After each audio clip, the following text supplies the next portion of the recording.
Hello students, आज का topic है कोऑर्डिनेट ज्योमेट्री एंड ग्राफ। इसमें हम देखेंगे कि अपने को वाई और एक्स प्लेन दे रखा है, वो दो पॉइंट है पी और क्यू। ये अपने पास दो पॉइंट है पी और क्यू। पी के कोऑर्डिनेट x1 y1 और क्यू के कोऑर्डिनेट है वो x2 और y2 है। तो इन दोनों के बीच जो डिस्टेंस आएगी, स्लोप आएगी, और जो इस लाइन की इक्वेशन क्या होगी वो हम समझते हैं। सबसे पहले इसकी डिस्टेंस, मतलब जो पी और क्यू पॉइंट है, यहाँ पे पॉइंट पी है।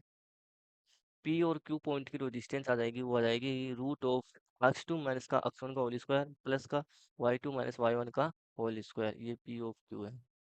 कुछ नहीं करना है, सिर्फ x2 वाले कोऑर्डिनेट में x1 को माइनस करना है, और y2 वाले कोऑर्डिनेट में y1 को माइनस करना है, और फिर होल स्क्वायर रूट लगा देना है। ये डिस्टेंस आ गई। और स्लोप, अगर अपन को हॉरिजॉन्टल से एंगल थीटा दे रखा हो तब तो स्लोप पता होता है, टेन थीटा होती है उसकी स्लोप, वो होती है टेन थीटा। अगर कोऑर्डिनेट दे रखे हो, जैसे पी और क्यू के कोऑर्डिनेट दे रखे हैं अपने को, तब अपने को स्लोप फाइंड करना हो तो आता है y2 माइनस का y1 अपॉन x2 माइनस का x1। ये स्लोप है, इसको आप याद रख लेना, ये इंपॉर्टेंट है वैसे भी।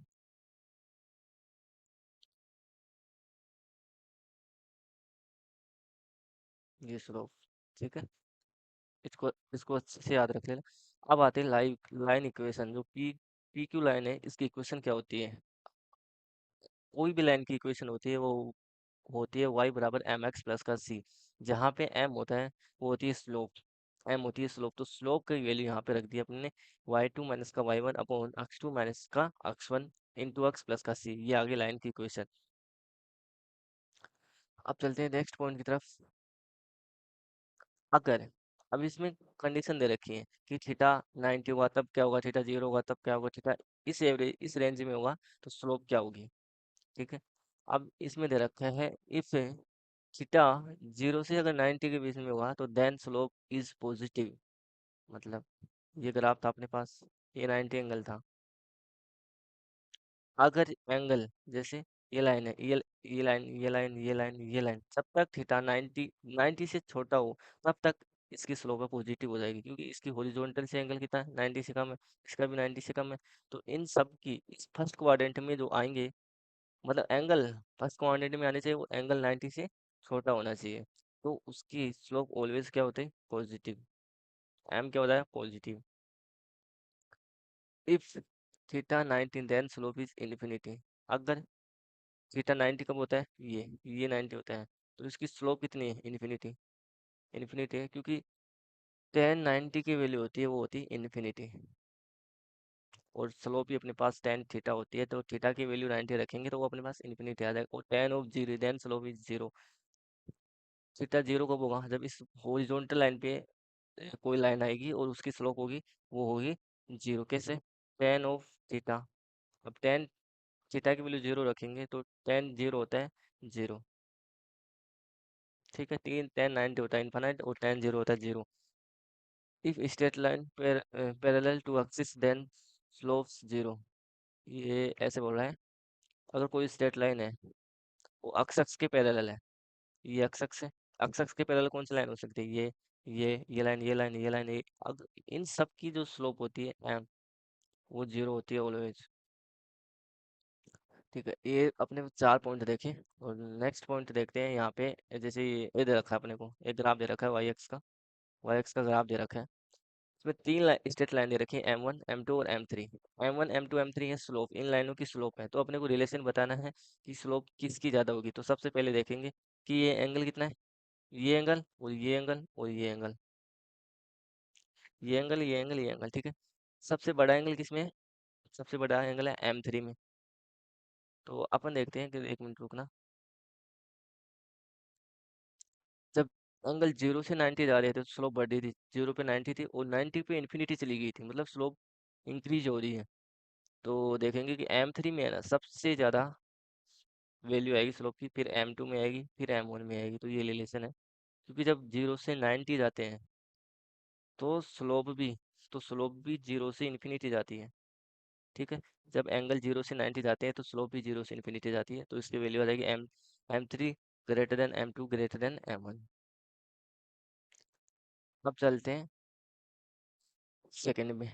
वाई और एक्स प्लेन दे रखा है, एक लाइन दे रखी है। अब इस लाइन पे पॉइंट दे रखे PQRS, इस लाइन पे पॉइंट दे रखे PQRS, तो एक स्ट्रेट लाइन पे अगर एक स्ट्रेट लाइन दे रखी हो और उस पे पॉइंट मेजर हो, वो तो उनकी जो स्लोप होती है वो सेम होती है सभी की। तो यहाँ आ जाएगा M of P, M of Q, M of R और M of S, ये सभी इक्वल हैं। क्यों? क्योंकि जब इस पॉइंट पे टेंजेंट डालेंगे तो वो ऐसी आएगी, इस पॉइंट पे टेंजेंट डालेंगे वो भी ऐसी आएगी, इस पे ऐसी, तो इसमें ऐसे, तो सब पे टेंजेंट सेम ही आती है, सेम डायरेक्शन में सेम एंगल पे, तो इसकी स्लोप सेम हो जाएगी। अब चलते हैं नेक्स्ट पॉइंट पे। यहाँ पे दे रखा है कि M1 M2 और M3, M1 M2 M3 तीन लाइनों की स्लोप दे रखी है अपने को। अब इसमें रिलेशन बताया ना, सेम बात है कि ये हॉरिजॉन्टल से एंगल थीटा बना रहा है। अगर ये हॉरिजॉन्टल से एंगल थीटा बना रहा है तो ये भी एंगल थीटा बना रहा है और ये भी एंगल थीटा बना रहा है हॉरिजॉन्टल से। तो tan ऑफ थीटा सबकी वैल्यू सेम है, तो M1 बराबर M2 बराबर M3। ठीक है। अब चलते हैं नेक्स्ट पॉइंट पे। अपने को चार ग्राफ दे रखे हैं, इसमें अपने को बताना है M पॉजिटिव है। लाइन की इक्वेशन क्या होती है? y बराबर mx प्लस का c। अब ये जो c होता है ना, वो होता है y अक्ष का। y अक्ष पे कहाँ पे लाइन कट करी है? y अक्ष पे जो लाइन है वो उसको कहाँ पे कट करी है, वो उसका पॉइंट होता है c। अब यहाँ पे फर्स्ट ग्राफ में दे रखा है अपने को m तो पॉजिटिव है, मतलब स्लोप तो पॉजिटिव है क्योंकि एंगल है वो 90 से छोटा है। सेकंड बात, y अक्ष को लाइन कहाँ पे कट करी है? यहाँ पे, तो यहाँ पे c भी पॉजिटिव है, c भी पॉजिटिव है। b में देखते हैं, एंगल 90 से छोटा है तो m तो पॉजिटिव है, और y अक्ष को लाइन नेगेटिव पे कट कर रही है, तो यहाँ पे c हो जाएगा, वो हो जाएगा नेगेटिव पॉइंट। ठीक है। अब देखते हैं सी पॉइंट, सी पार्ट में, इसमें एंगल है वो 90 से बड़ा है, तो m यहाँ पे हो गया नेगेटिव, पर जो m यहाँ पे हो गया नेगेटिव और यहाँ पे c पॉइंट है वो y अक्ष को ऊपर कट कर रहा है, तो यहाँ c पॉजिटिव हो जाएगा। अब जाते हैं फोर्थ पॉइंट पे। m नेगेटिव है, एंगल 90 से बड़ा है, तो m हो जाएगा यहाँ पे नेगेटिव। c भी है, वो y अक्ष को नेगेटिव पॉइंट पे कट कर रहा है, तो यहाँ पे c हो जाएगा, वो हो जाएगा नेगेटिव। तो कुछ नहीं करना, सिर्फ m को देखना और c को देखना। c वो पॉइंट है जो y अक्ष को कहाँ पे कट कर रही है लाइन, और m अगर 90 से छोटा है तो पॉजिटिव, 90 से बड़ा है तो नेगेटिव, अगर 90 है तो इन्फिनिटी, अगर एंगल जीरो है तो स्लोप आ जाएगी जीरो। अब यहाँ पे दे रखे एक कंडीशन दे रखी, if two straight line perpendicular to each other product of the their slope is -1। ठीक है। यहाँ पे ये लाइन है, इसका स्लोप m1 है, इसका m2 है, और एंगल दोनों लाइनों के बीच एंगल अगर 90 है तो उसमें रिलेशन आता है m1 × m2 बराबर होता है -1। ये रिलेशन आता है अगर दो लाइन परपेंडिकुलर है, उनकी स्लोप m1 है, दूसरे की स्लोप है वो m2 है, तो उसमें रिलेशन आता है m1 × m2 बराबर -1। तो ये रिलेशन आपको याद रखना है।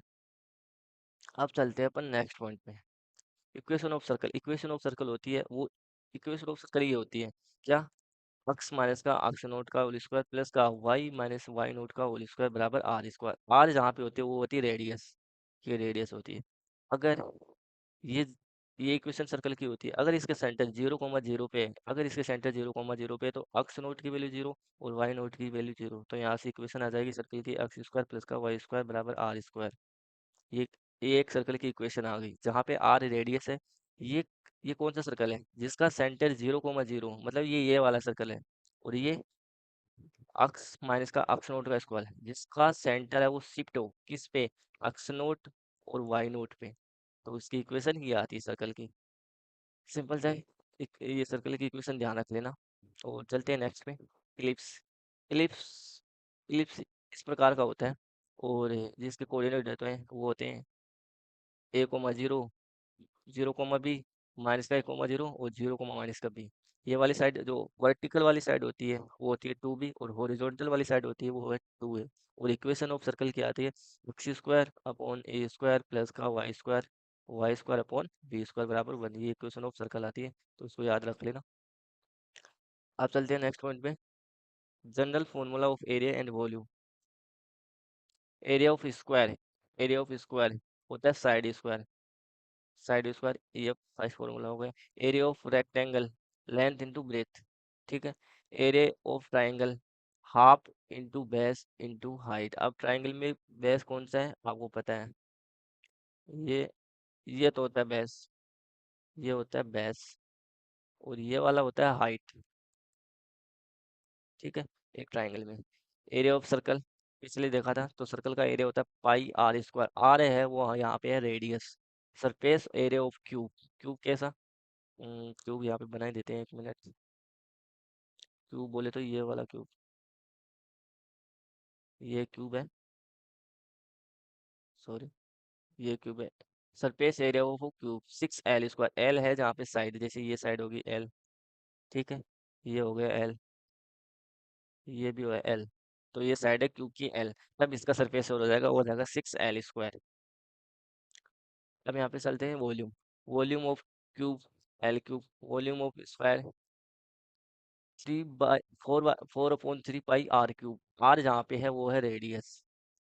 ठीक है, आर है वहाँ पे radius. Volume of cylinder. Cylinder कैसा होता है? इस प्रकार का सिलेंडर होता है, और जहाँ पे ये हाइट होती है वो एल होती है, और इसकी रेडियस होती है वो आर।